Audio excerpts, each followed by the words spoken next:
और हमारे पंथ की सेवा हर उस जगह पर जहाँ पे भी हमारी इस कम्युनिटी को ज़रूरत पड़ी, हमने वो पूरे देश के अंदर जाके अपने लोगों की आवाज़ को बुलंद किया। मैनू इस गल का बड़ा फकर आ कि मैनू इस देश की राजधानी के अंदर 2 बार दिल्ली के लोगों ने MLA भी बना के भेजा और दिल्ली तो ही मैनू दिल्ली सिख गुरुद्वारा मैनेजमेंट कमेटी के मैंबर के रूप अंदर, जनरल सकत्तर के रूप अंदर और फिर प्रधान के रूप अंदर सेवा करने का मौका मिला। इस दौरान चाहे मानवता की सेवा की गल होवे, देश और दुनिया के अंदर सिक्खी का परचम लहराना होवे, देश नूं दसना होवे, दुनिया नूं दसना होवे सिख कौन आ, सिखां की परंपरा है और की मानवता की सेवा करने का जज्बा सिख रखते हैं। पूरे देश और दुनिया ने इस गल नूं मन्निया और देश और दुनिया के अंदर ये मानवता की सेवा की एक नवी मिसाल कायम की, जिसकी बाद देश के प्रधानमंत्री ने भी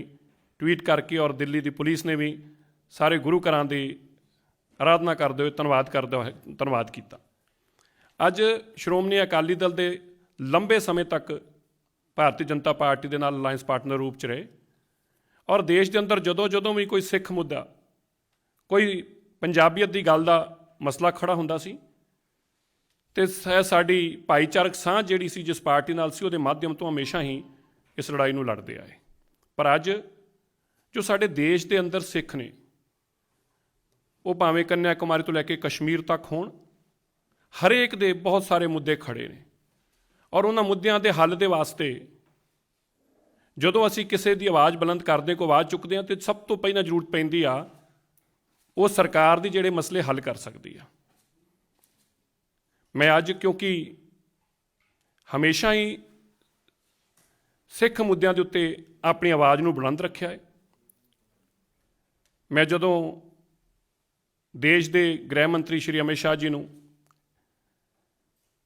देश भर के सिखां के कुछ मसलों के उत्ते गलबात की, मैनूं इस गल की बड़ी प्रसन्नता हुई, बड़ी खुशी हुई कि ना केवल उन्होंने बल्कि उन्होंने देश के प्रधानमंत्री नाल भी गल करा के इस गल नूं कहा कि मैं ये सारे मसले असीं हल करना चाहुंदे हां। असीं चाहुंदे हां कि जिहड़ी साडी सब तो देश का गौरवमयी कौम आ सिख कौम, जिस दे उत्ते पूरी दुनिया नूं माण आ, सानूं भी माण आ, इन्हां दा हर मसला हल होना चाहिए। और मैं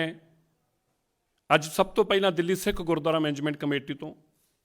अपने आप नूं मुक्त किया क्योंकि उत्थे भी मैनूं बहुत माण मिलिया और मैं नहीं चाहुंदा सी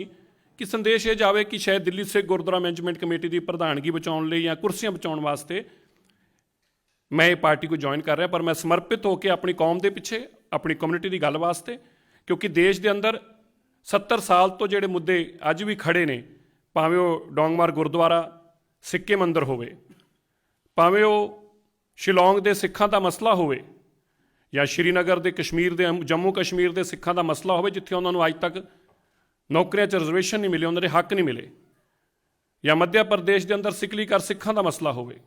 या आसाम के आसामी सिखां का मसला होवे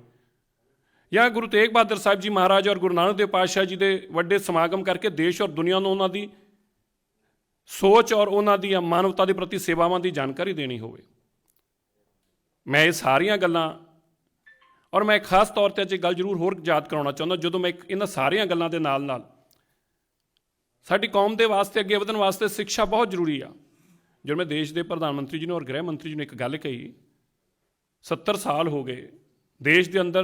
देश की आज़ादी तो लैके हुण तक जिन्ना वड्डा सिखां दा योगदान आ, मैं सारियां दा, पर मैं जरूर कह सकदा क्योंकि मैं उस कम्युनिटी नूं बिलोंग करदा, मैनूं फकर है इस गल दा।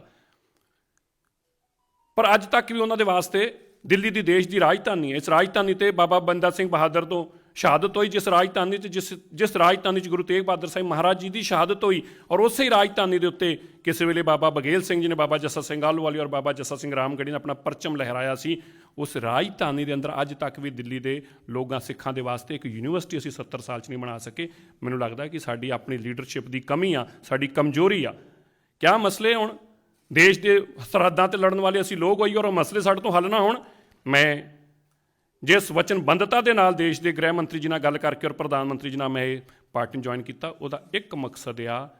70 सालां तो होए वो मसले जिहड़े अज तक खड़े सी ਉਹ ਬਹੁਤ ਜਲਦੀ ਹੱਲ ਹੁੰਦੇ ਦਿਖਣਗੇ ਤੁਹਾਨੂੰ, ਭਾਵੇਂ ਉਹ ਡਾਂਗਮਾਰ ਗੁਰਦੁਆਰਾ ਸਾਹਿਬ ਦਾ ਹੋਵੇ ਜਾਂ ਸਿੱਕਿਮ ਦੇ ਸਿੱਖਾਂ ਦਾ ਹੋਵੇ ਜਾਂ ਗਿਆਨ ਕੋਤੜੀ ਦੇ ਗੁਰੂ ਘਰ ਦਾ ਮਸਲਾ ਹੋਵੇ।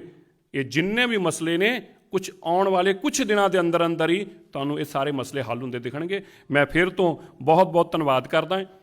ਆਪਣੇ ਸਾਰੇ ਹੀ ਸਾਥੀਆਂ ਦਾ ਜਿਨ੍ਹਾਂ ਨੇ ਹਰ ਮੌਕੇ ਤੇ ਮੇਰਾ ਸਾਥ ਦਿੱਤਾ ਹੈ ਔਰ ਇਸ ਲੜਾਈ ਨੂੰ ਹਮੇਸ਼ਾ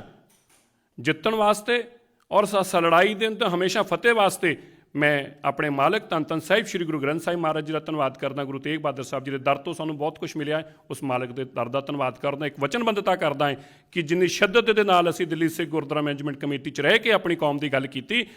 ਅੱਜ ਇਸ ਵੱਡੀ ਦੇਸ਼ ਦੀ ਸਰਕਾਰ ਦੇ ਮਾਧਿਅਮ ਤੋਂ, ਖਾਸ ਤੌਰ ਤੇ ਜਦੋਂ ਦੇਸ਼ ਦੇ ਗ੍ਰਹਿ ਮੰਤਰੀ ਔਰ ਪ੍ਰਧਾਨ ਮੰਤਰੀ ਜੀ ਔਰ ਦੇਸ਼ ਦੇ ਵੱਡੇ ਵਜ਼ੀਰ ਤੁਹਾਡੀ ਉਹਨਾਂ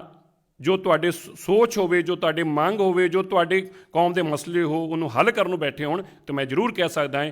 ਜਿੰਨੀ ਕੁ ਅੱਗੇ ਸ਼ਿੱਦਤ ਨਾਲ ਲੜ ਰਹੇ ਸੀ, ਜਿੰਨੀ ਕੁ ਸ਼ਿੱਦਤ ਨਾਲ ਮਸਲਿਆਂ ਲਈ ਖੜੇ ਹੁੰਦੇ ਸੀ, ਉਸ ਤੋਂ 10 ਗੁਣਾ ਤਾਕਤ ਦੇ ਨਾਲ ਆਪਣੀ ਕੌਮ ਦੇ ਮਸਲੇ ਹੱਲ ਕਰਨ ਵਾਸਤੇ ਅਸੀਂ ਖੜੇ ਹੋਵਾਂਗੇ। ਮੈਂ ਫਿਰ ਤੋਂ ਸਭ ਦਾ ਧੰਨਵਾਦ ਕਰਦਾ, ਦੇਸ਼ ਦੇ ਪ੍ਰਧਾਨ ਮੰਤਰੀ ਦਾ ਧੰਨਵਾਦ ਕਰਦਾ, ਦੇਸ਼ ਦੇ ਗ੍ਰਹਿ ਮੰਤਰੀ ਜੀ ਦਾ, ਪਾਰਟੀ ਦੇ ਨੈਸ਼ਨਲ ਪ੍ਰੈਜ਼ੀਡੈਂਟ ਸਾਹਿਬ ਦਾ ਔਰ ਮੇਰੇ ਸਾਥ ਨਾਲ ਬੈਠੇ ਹੋਏ ਸਾਰੇ ਹੀ ਦੇਸ਼ ਦੇ ਵੱਡੇ ਵਜ਼ੀਰਾਂ ਦਾ ਵੀ ਮੈਂ ਬਹੁਤ ਬਹੁਤ ਦਿਲ ਦੀਆਂ ਗਹਿਰਾਈਆਂ 'ਚ ਧੰਨਵਾਦ ਕਰਦਾ। ਮੀਡੀਆ ਦੇ ਸਾਰੇ ਬੰਦਿਆਂ ਦਾ ਧੰਨਵਾਦ ਕਰਦਾ ਔਰ ਮੈਂ ਇਹ ਵੀ ਜ਼ਰੂਰ ਸਭ ਨੂੰ ਇੱਕ ਜਾਣਕਾਰੀ ਜ਼ਰੂਰ ਦੇਣਾ ਚਾਹੁੰਦਾ ਕਿ ਜੋ ਪ੍ਰਬੰਧ ਅਸੀਂ 3 ਸਾਲ ਤੱਕ ਦਿੱਲੀ ਸਿੱਖ ਗੁਰਦੁਆਰਾ ਮੈਨੇਜਮੈਂਟ ਕਮੇਟੀ ਦੇ ਚਲਾਏ ਨੇ, ਉਹ ਪ੍ਰਬੰਧ ਵੀ ਪੂਰੀ ਦੁਨੀਆ ਦੇ ਅੰਦਰ ਵਾਹਦ ਪਹਿਲੀ ਵਾਰ ਇਸ ਤਰੀਕੇ ਹੋਇਆ ਕਿ ਏਡੀ ਵੱਡੀ ਮਹਾਂਮਾਰੀ ਦੇ ਦੌਰਾਨ ਦੇਸ਼ ਦੇ ਵੱਡੇ ਤੋਂ ਵੱਡੀ ਸੰਸਥਾ ਨੇ ਇਸ ਗੱਲ ਦੀ ਵਡਿਆਈ ਦਿੱਤੀ ਔਰ ਵਧਾਈ ਦਿੱਤੀ ਕਿ ਸਿੱਖਾਂ ਦੀ ਸੱਚੀ ਸੇਵਾ ਕੀ ਆ। ਔਰ ਉਹਦੇ ਵਾਸਤੇ ਮੈਂ ਗੁਰੂ ਸਾਹਿਬ ਦਾ ਧੰਨਵਾਦ ਕਰਦੇ ਹੋਏ ਅੱਜ ਫਿਰ ਤੁਹਾਡੇ ਸਾਰੀ ਸੰਗਤ ਦੇ ਚਰਨਾਂ 'ਚ ਇਹ ਬੇਨਤੀ ਕਰਦਾ ਕਿ ਅਸੀਂ ਮਿਲ ਕੇ ਦੇਸ਼ ਦੀ ਇੱਕ ਸਰਕਾਰ ਦੇ ਨਾਲ ਜਿਹੜੀ ਟਕਰਾਅ ਦੀ ਗੱਲ ਬਾਰ-ਬਾਰ ਕੀਤੀ ਜਾਂਦੀ ਸੀ ਉਹ ਤੋਂ ਪਰਾਂ ਹੋ ਸਕੀਏ, ਜਿਹੜੀ ਆਪਸੀ ਭਾਈਚਾਰਕ ਸਾਂਝ ਦੀ ਗੱਲ ਕੀਤੀ ਜਾਂਦੀ ਸੀ ਉਹਨੂੰ ਨੇੜੇ ਲਿਆ ਸਕੀਏ। ਅਤੇ ਜ਼ਿੰਦਗੀ 'ਚ ਇੱਕ ਗੱਲ ਯਾਦ ਰੱਖਣੀ ਆ, ਇੱਕ ਸਮਾਂ ਉਹ ਸੀ ਜਦੋਂ ਹਰ